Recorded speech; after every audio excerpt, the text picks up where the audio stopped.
You can all join palms and repeat after me.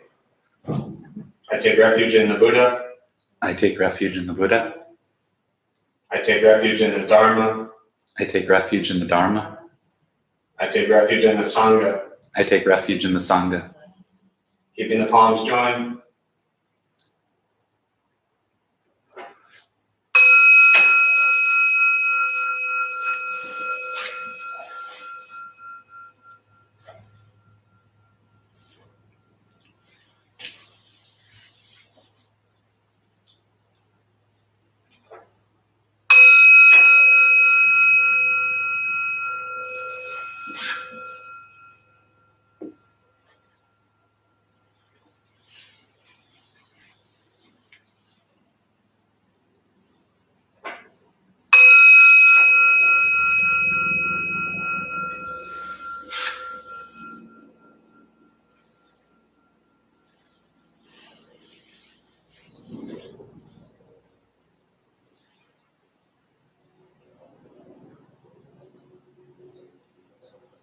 Put palms down.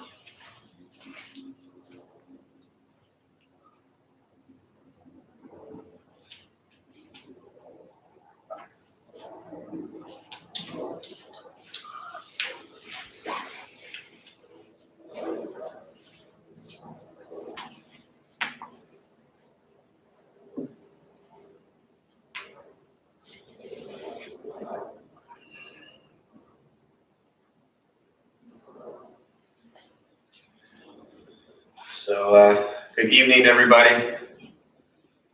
Thanks all for being here. Travis just asked me, or I just said to him actually, kind of talking about what I would do tonight. So I'm not going to treat it any differently than I do any other night, except for the fact that it's Wednesday.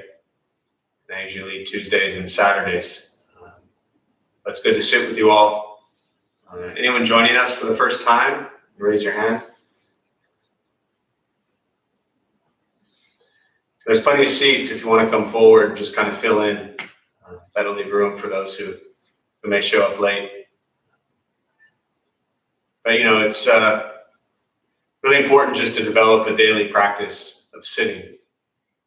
And sometimes we get out of routines, we get out of habits, we get out of our patterns, and schedules change and life gets hectic, so it becomes difficult to find time to sit.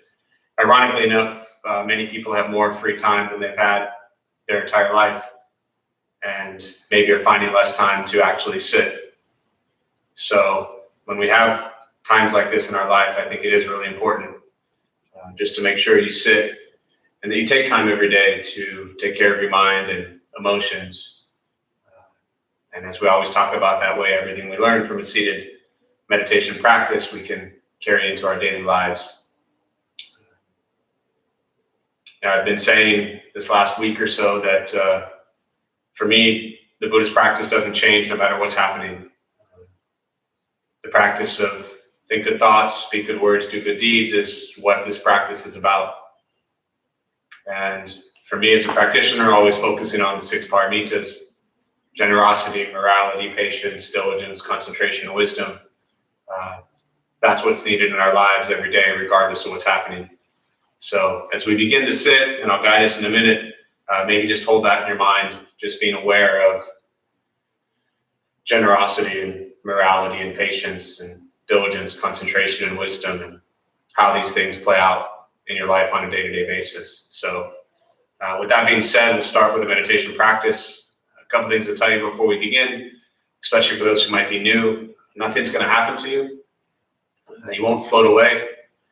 You're not going to have any mystical, magical experiences. The mind that races all day long is not going to shut off. Don't judge your practice, meaning don't ask yourself, is this working? Is it not working? Am I doing it right? Am I doing it wrong? We're just going to sit. We're going to breathe. You'll hear sounds wherever you are. Sounds inside your room, sounds outside the room. This is life. Life is filled with chaos, and the practice of meditation is learning to get quiet and still within the chaos. You won't think nothing, especially if you're new. Often people think that meditation is about stopping the mind or thinking nothing. You'd end up sitting there telling yourself, think nothing, think nothing, think nothing, and that's a waste of time. So last thing is don't judge your practice. Don't ask yourself, is this working or not working? We're just going to sit, we're going to breathe. Posture, if you are on a cushion, it helps often to slide in the front third, pushing the stomach forward, allows the back to straighten, shoulders are relaxed. Hands can be on the knees or in the lap, whatever's comfortable. If you're in the chairs, however you're seated, just sitting up straight, maybe keeping the feet flat on the ground.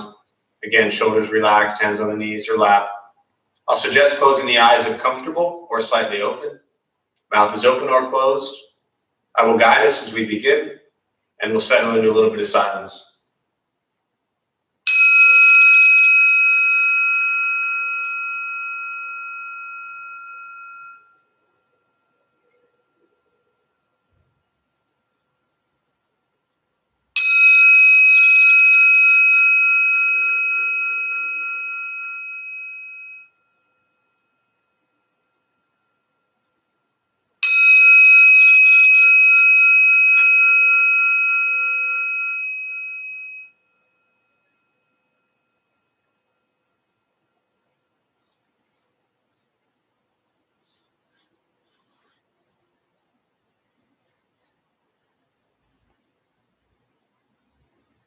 And starting with the eyes closed if comfortable or slightly open. Mouth is open or closed.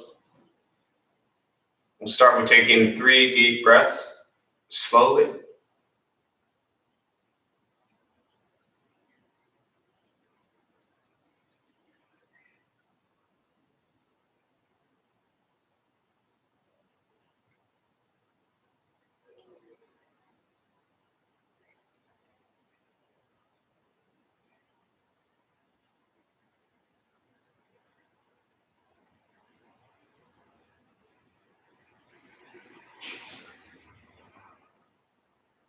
And eventually, we'll settle into a natural rhythm of the breath. Knowing throughout the practice, you'll hear sounds. These are not distractions, not disruptions. Simply what's happening around us as we sit.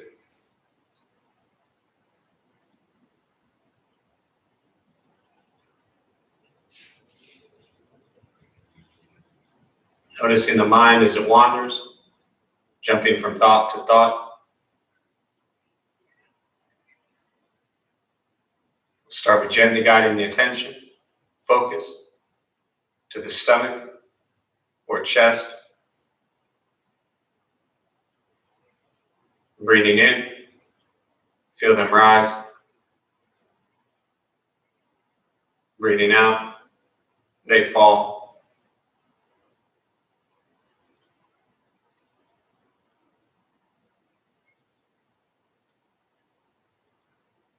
Simply continue this practice, observing sensation of breath, expecting nothing but to sit and breathe.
And as the mind wanders, lost in thought, recognize it.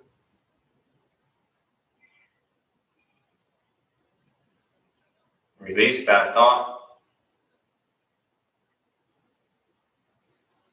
Return attention, focus to the breath.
Where's your mind?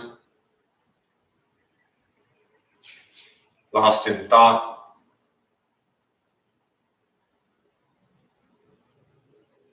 Release that thought.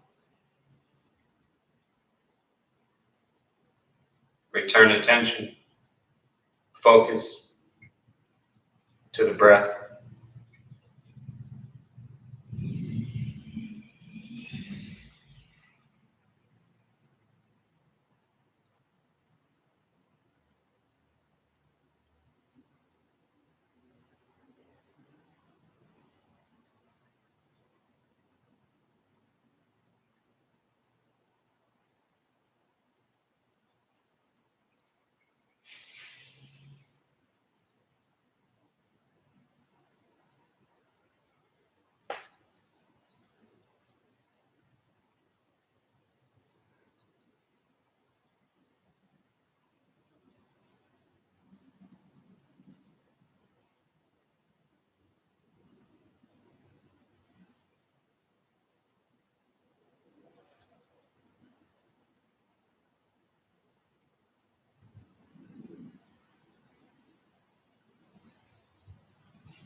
Letting go of expectations, letting go of judgment from your practice. Just sitting, breathing.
Keeping the mind alert.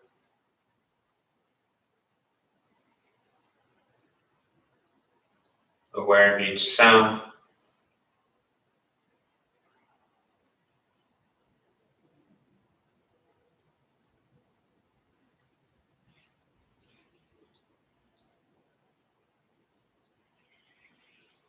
Each thought.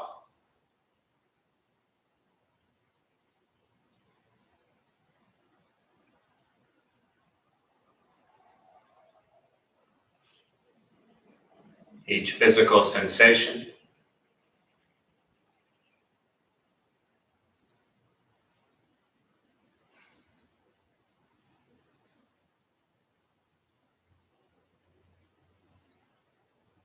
Yet concerned with nothing but sitting, breathing.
Breathing in, follow breath in.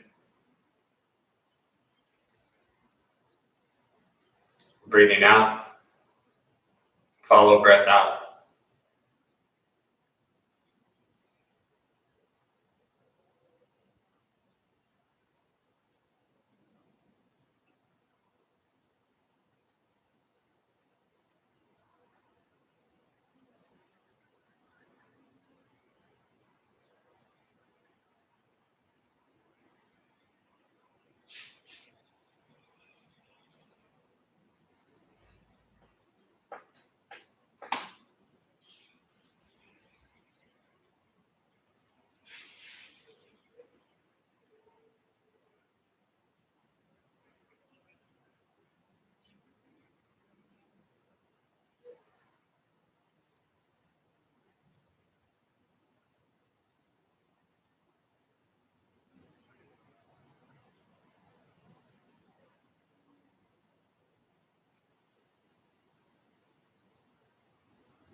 Breathing in, follow breath in.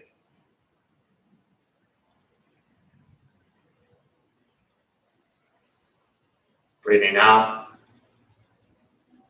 follow breath out.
And with the body still, rested,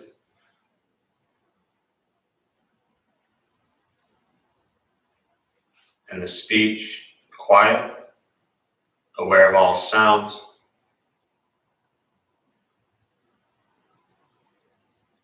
and the mind learning to settle,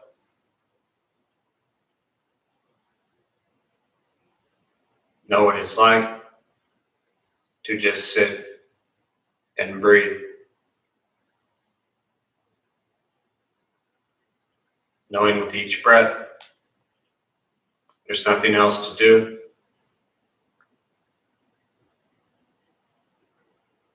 nowhere else to go,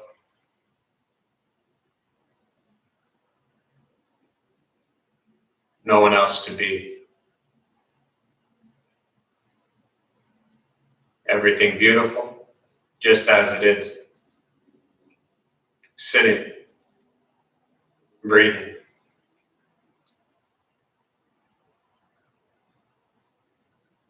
And once again, taking 3 deep breaths, slowly.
And as you slowly open the eyes,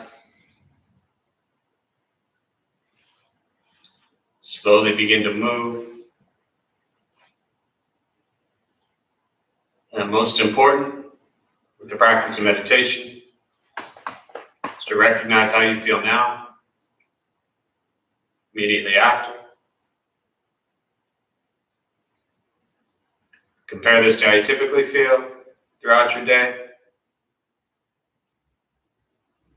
Recognize the difference, if there is one.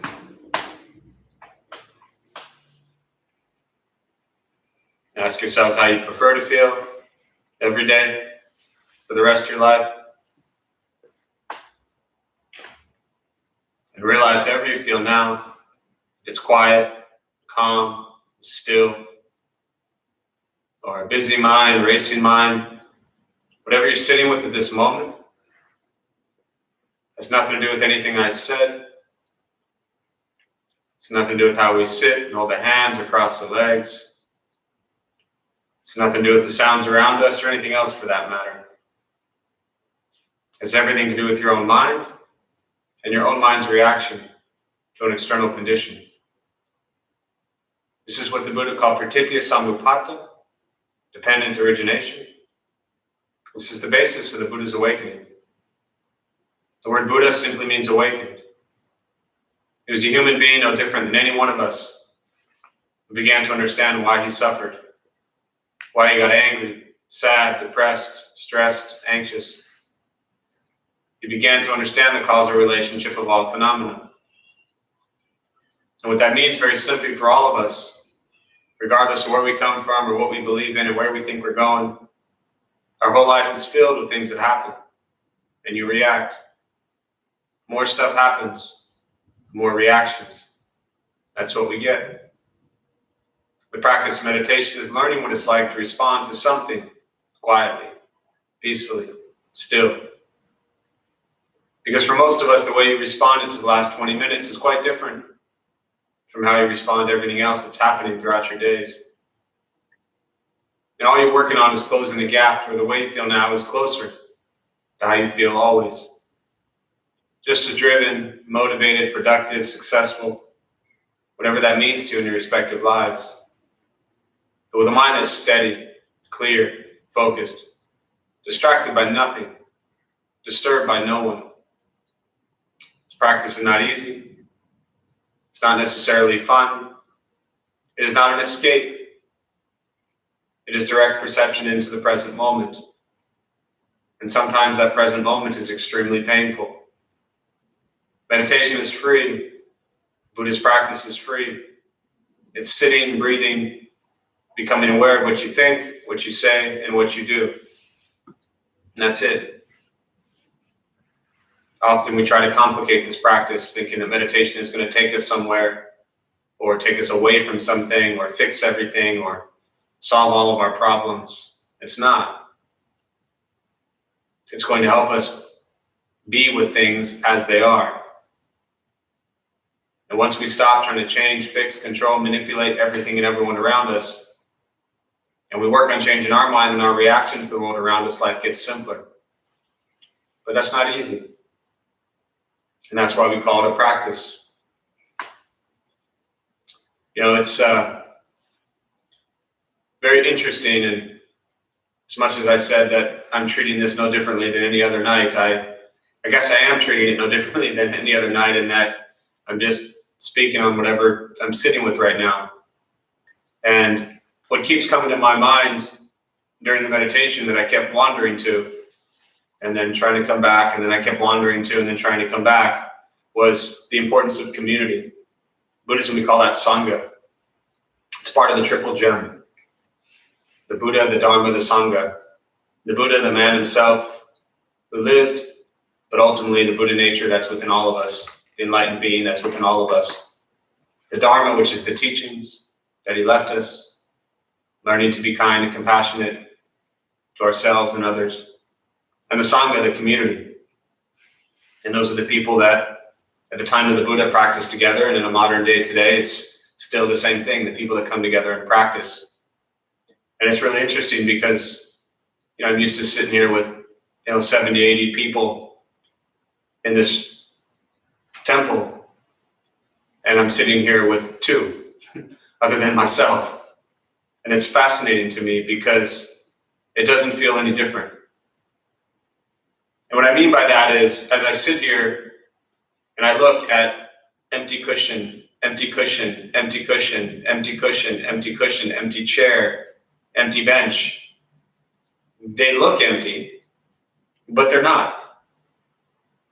And even when I started tonight and I wasn't sure if I was gonna, like I always do, I was gonna make eye contact with everybody, but there's nobody there to make eye contact with.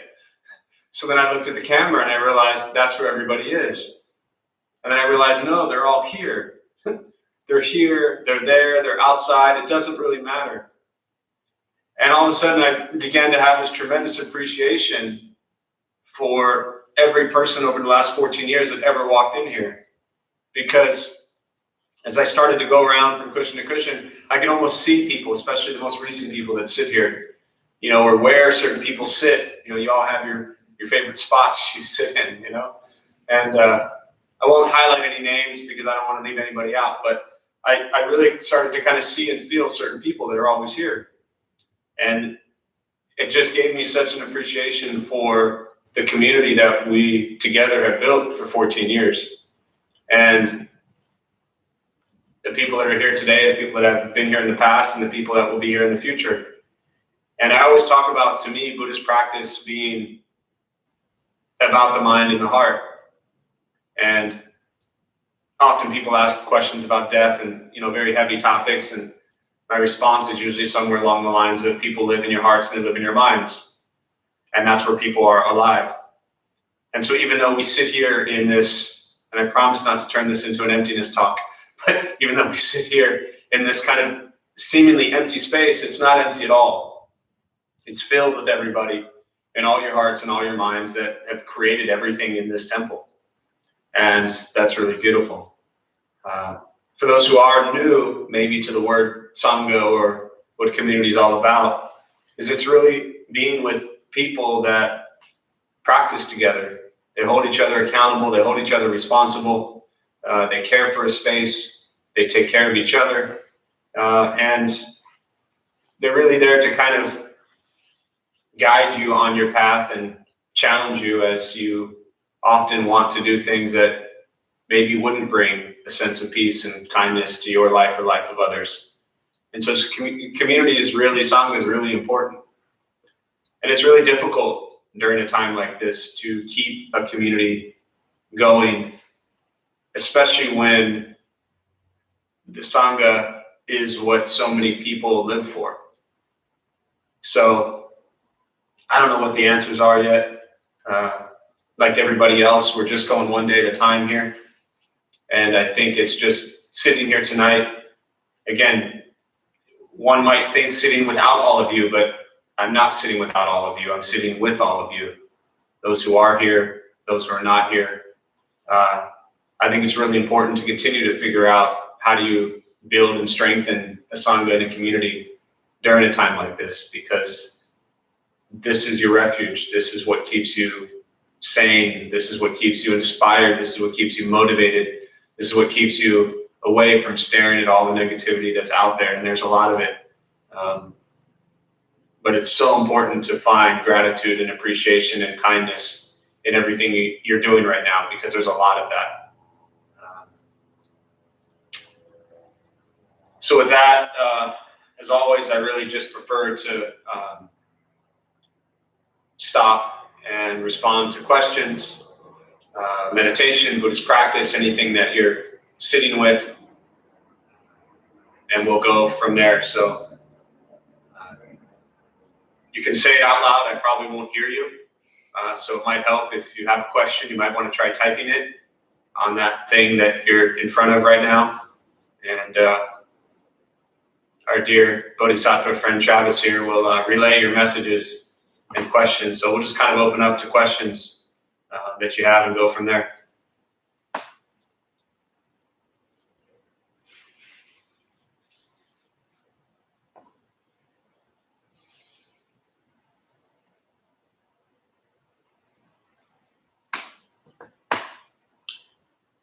So Karina asked, any suggestions on dealing with anxiety that arises during my practice?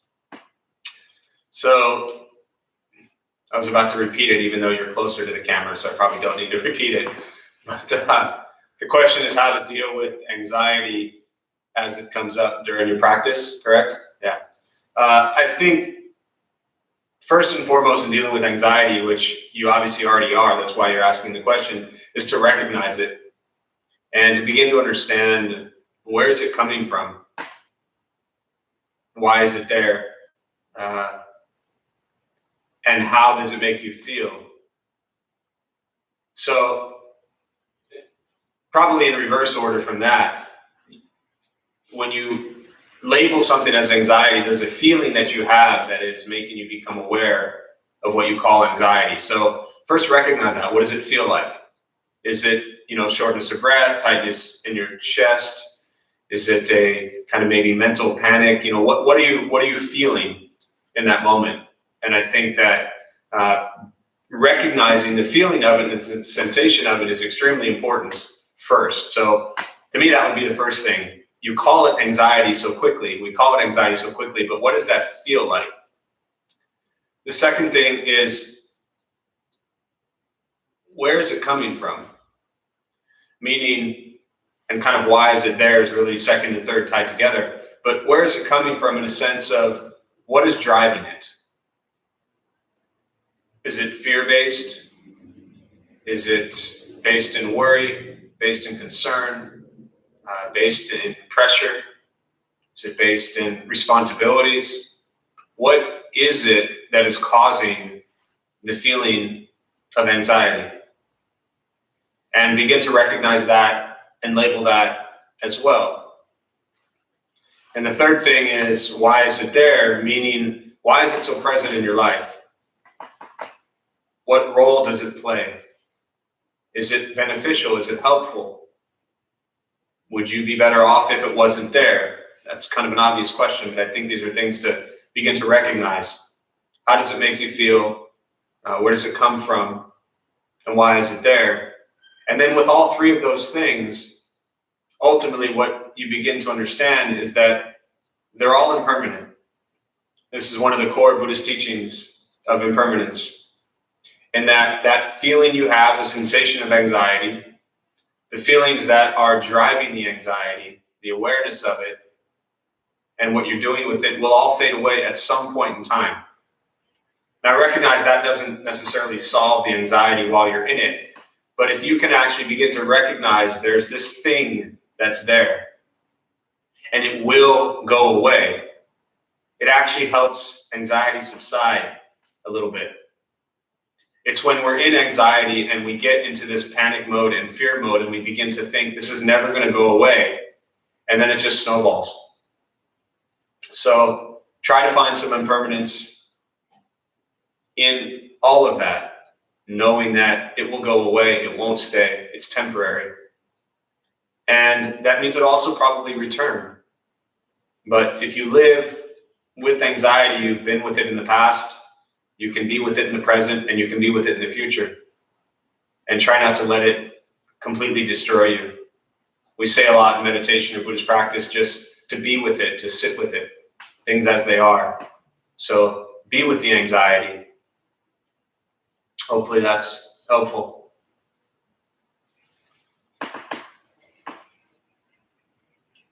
Other questions?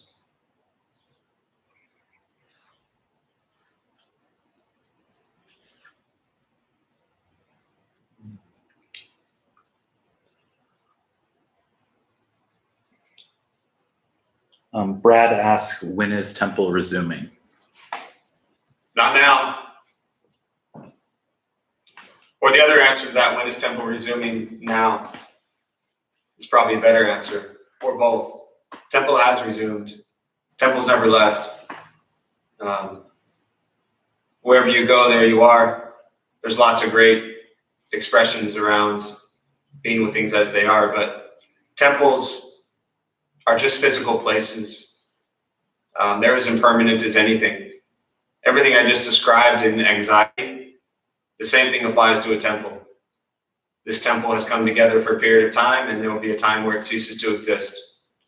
But when you begin to learn that the temple lives in your heart, it lives in your mind, that means it's never opened and it's never closed. It's simply there. So, temple hasn't gone anywhere. The question is, where have you gone?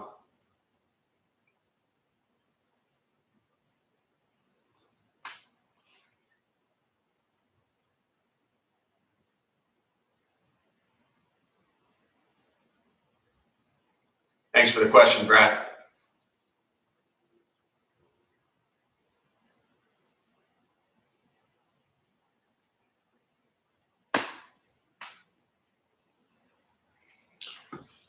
David wants to know, how do you build resiliency in your practice? How do you build resiliency in your practice? By resiliency, often with words, they mean many things to different people. And I think when I hear the word resilient, what it means to me is diligence and effort. A lot of kind of the core Buddhist teachings are around diligence and right effort. The 6 paramitas I mentioned earlier: generosity, morality, patience, diligence, concentration, wisdom. And so I think one of the best ways to develop diligence or to be resilient is to recognize what happens if you're not. And if you roam around and you've touched on the practice of meditation at some point, which many of you have, then you know there's benefit to it. And when you stop doing a meditation practice, you suffer from that. You recognize it. The ideas of fear and anxiety and stress and worry, all these things come creeping back in more so than they would if you were being diligent with your practice. So very often we have to recognize, I find, or I suggest you recognize, what happens when we stop. And I know that might not answer your question specifically of how do we build resilience, but years ago I remember a conversation around with my dad and my uncle, and either my dad said or I said, or maybe both of us said, you can only suffer for so long before you find something that will help you. And for me, that was this practice, was I could only struggle and suffer and be angry and depressed for so long before I realized I needed to do something. And that's one of my favorite kind of Zen quotes from Master Dogen, who's the founder of the Soto Zen school, lived from 1200 to 1253. And he said, practice as if your hair's on fire. Now, of course, I don't have to worry about that still, but if your hair was on fire, you wouldn't just sit there and let it burn, you'd put it out. So recognize the emotions that are destroying us throughout our day are painful. And don't wait. Don't waste time. You have so much time right now, most likely. Don't waste it. My first master, Venerable Isha, she used to say to me, Jeff, busy is the best nutrition. Put your mind on positive things and stay busy with them. And, being resilient with your practice isn't just about meditation. Your entire practice isn't just meditation, right? It's everything you're doing every single day right now with everything that's going on. You have so many moments to practice. I always talk about how it's easy when you come to a physical place and you sit together. It's harder when you go out into the world and you have to deal with everything that's going on. Well, now you're out in the world and you have to deal with everything that's going on. So bring your practice into that. Bring generosity, morality, patience, diligence, concentration, and wisdom into everything you're doing all day long. That is your practice. And the last thing I'll throw back to you is, how can you afford to not be resilient in your practice? Which usually we can't. We must be resilient.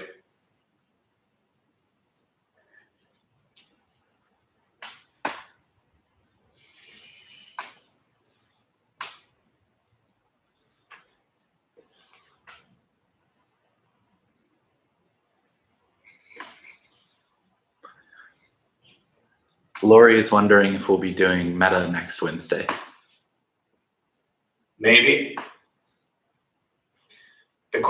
Lori, will you be doing Metta next Wednesday? You don't need us to practice Metta. You don't need the temple to practice community. You don't need YouTube to meditate. I understand these are very direct, simple questions and everybody wants to know, but this practice to me is always about understanding a much deeper sense of what this is all about. We get attached to Metta. We get attached to Zen. We get attached to schools and countries and things around Buddhism. And I hope, Laura, you do not wait till next Wednesday to practice Metta, because we all could use some Metta right now.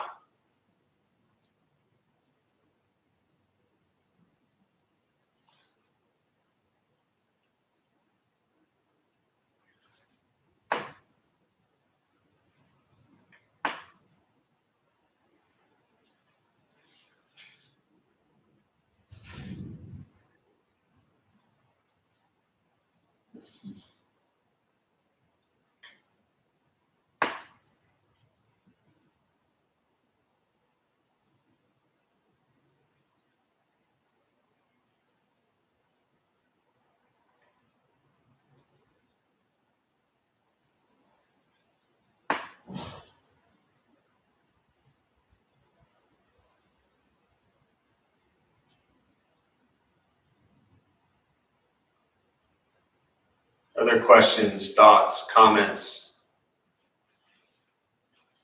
This is beautiful because the pause that always occurs, I can feel everybody's like discomfort, even though you're not even here. It's really phenomenal. Oh no, what do we do now? We sit and we sit and we sit and we learn to be with things as they are. And that's not what most of us want to do. We don't want to be with things as they are, especially when we don't like things. We want things to go well. But life doesn't always go well, and that's what the practice is, learning to be with things as they are.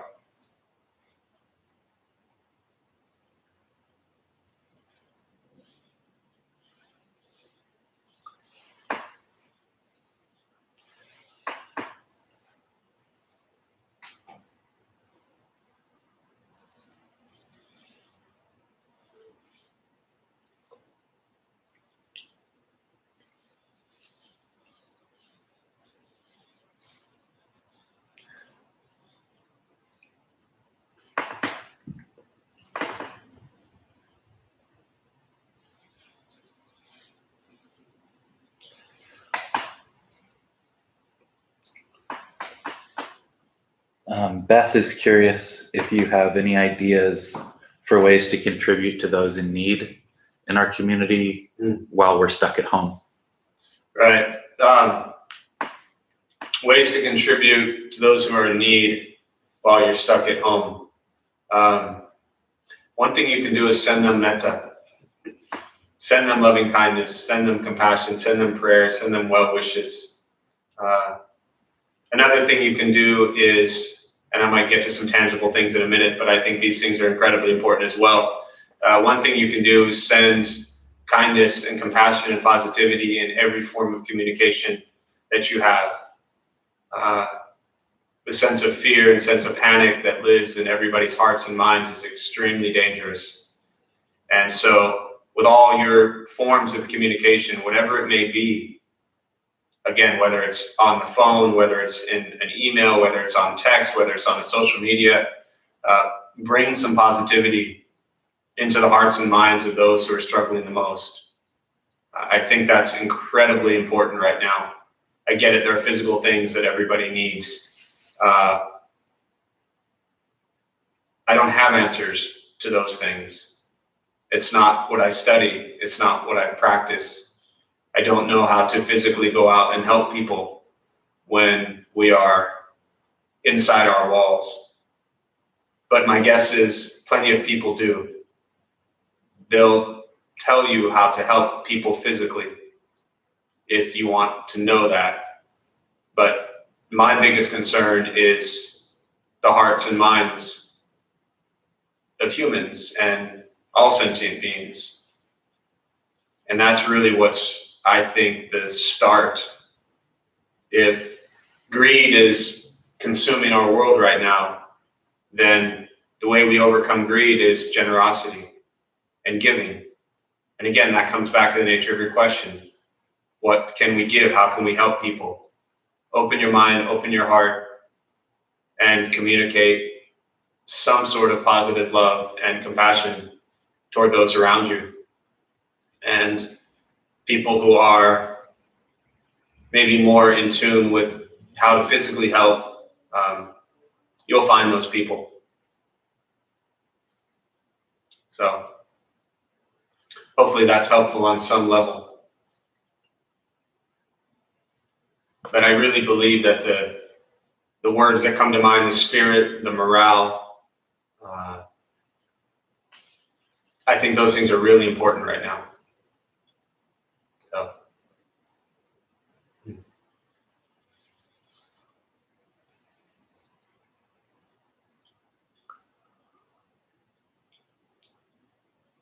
Paul asked if you could speak a little bit about forgiveness within Buddhist teachings. Yeah. So forgiveness within Buddhist teachings, it's interesting. And anytime, the discourse of Paul. I wonder if this is that Paul. How you doing, Paul? The funny thing about questions is, and the way we phrase them often, and this is not just for you, Paul, but for everybody, is often we look at these kind of topics, buzzwords, say like forgiveness, for example, and we want to know what is the Buddhist approach to forgiveness. And I'm a big fan of sharing my understanding and what I've learned through Buddhist practice, but also understanding that not everything has to happen through a Buddhist lens. You know, it was years ago, I remember we were at the old Buddha for You in the college area, and somebody walked in and they had two huge bags of like trash bags.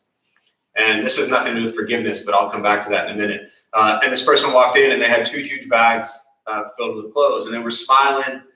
And they walked up to the counter and he said, "Here." I was like, "What do you mean here?"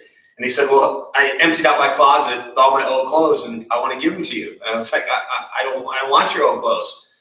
He said, "Well, I thought we could, give them out to the homeless." And I said, "Well, who's we?" And he said, "Well, you, the Dharma bums. I thought you could give these clothes to the homeless." And I said, "What am I supposed to do with your," I'm sitting at Buddha for You in the college area. I said, "What am I supposed to do with your 2 bags of trash, of trash bags?" And I said, "I'm not taking those." And he said, "Well, I have to leave them here. I already got in a fight with my wife over this. She's in the car." I'm like, "Well, that's not my fault, right? I'm not taking your stuff." And what I said to him was, in that conversation and a little bit later, was that he probably passed about 15 Goodwills or Salvation Armies or other places on the way to get to his Buddhist place to give us his clothes, thinking that if he was doing it through the Buddhist place, that meant it was better or something like that. And the reason I bring that up is especially for those who are new to Buddhism that might think there's a Buddhist way to do things. I don't like looking at Buddhism as that way. I like looking at Buddhism as, what is ultimate truth? Ultimate truth is forgiveness is important in Christianity, Catholicism, whether you're, Muslim, pagan, Jewish, Buddhist, or atheist, or all of the above or none of the above. Forgiveness is important. And for me, what I've learned through forgiveness, what I was taught from my master was, when you do something that you shouldn't have done, that harmed others, with regards to forgiveness, the first thing is to recognize what you've done harmed someone. And to realize that it wasn't something that was done in accord with the Dharma, with the teachings of Buddha. Meaning it wasn't loving, it wasn't kind, it wasn't generous, it wasn't moral, it wasn't patient, it wasn't compassionate, all these key buzzwords that are in all religions, really. That it wasn't that. And that was the first step with forgiveness, is to recognize what you did was not in line with what you've been taught in Buddhism. The second thing is to acknowledge what you've done was harmful to self or others, and to apologize, right? Now, if you hurt somebody 20 years ago and now you're having some grand awakening and you're sorry that, you did some harm 20 years ago, they probably don't want to hear from you. So don't call them up and be like, yo, hey, I'm so sorry, please forgive me. But apologize to somebody else. Turn to someone that you know and just kind of share, I'm really sorry for what I did to that person. If it's someone that is relevant and present in your life, then of course you can apologize to them. But if they're out of your life now, or it's not a situation that really you can give that apology, then give the apology to someone. But the apology is important. And then the third thing I was taught was the vow to not do it again. So recognize what you did was not in line with what you've learned. Find a way to apologize for it and vow to not do the same thing again. Because very often we apologize for things, but we continue the same behaviors and patterns. And we just think if we get an apology, or we give an apology, I should say, that all of a sudden that erases what we've done and that we're not going to do it anymore. But I know for myself, and I'm sure many of you, you've done things, you've apologized, you've done it again, you've apologized, you've moved on, you've done it somewhere else, you've apologized. So the real root and the core of the problem is actually what you're doing. The apology and wanting the forgiveness, that's much later. So a big part of this is beginning to do things in your life that don't need forgiveness anymore. And if you can build a life and cultivate through heart and mind a way of being that doesn't need forgiveness going forward, that's really where it's best, I feel. And that's not easy. And often with forgiveness, we talk about this a lot, but often the hardest for people to forgive is themselves. And so when it comes to that, if that's the nature of your question, which for many people it is, recognize that you're human, you've done some good, you've done some bad, you've harmed some people, you've done wonderful things for people, and you're not nearly as bad as you think you are, right? And as Shunryu Suzuki would always say, you're perfect exactly how you are, and you could use a little improvement. So try not to be so hard on yourself. The fact that you're here and you're asking this question says that you're on a path to hopefully needing less people to forgive you moving forward. So hopefully that's helpful.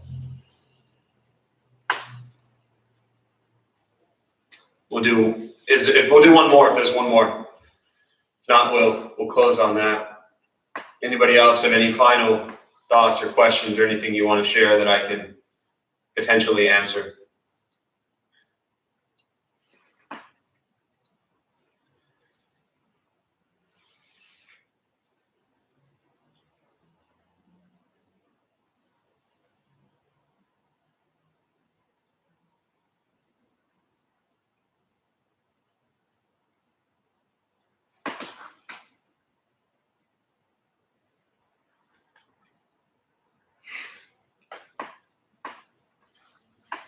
Do I want to hear this? Travis is laughing. Do you want to ask it, and I can either ignore it or, as I usually do. No, we'll leave it at that. All right. So we'll close on that. We'll join palms. May the benefit of this practice be shared with all beings in all directions. May all be at peace. May all be free from suffering. May any merit gained from this practice be transferred to those who need it most at this time.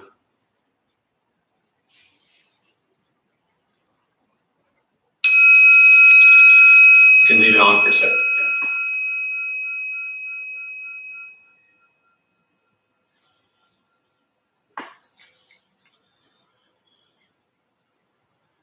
So just a few quick announcements before you all turn off whatever device that you're using right now.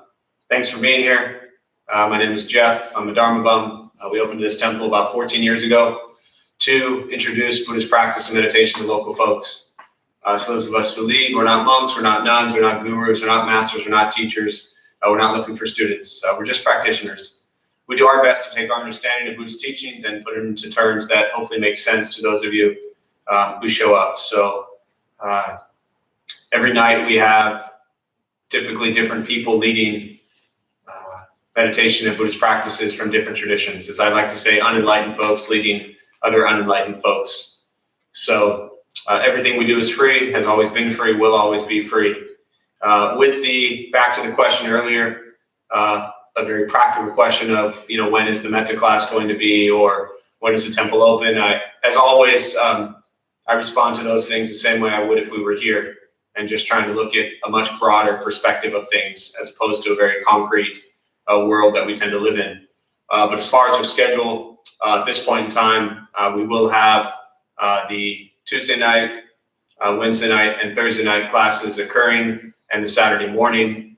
We will have next Wednesday will be the Metta loving kindness class, and we are exploring adding other elements to this as well, looking at ways we can continue to add online classes, but wanting to do it the right way. So I'm not in a rush to roll this out and have a ton of online classes, but we will be building up a schedule that will be announced once we have it. Well, it won't ever be final. It'll just be evolving like everything else. So as we know more with the schedule, we'll share it and go from there. So I really do appreciate those of you who are sitting with us tonight, and I wish you lots of health and be safe.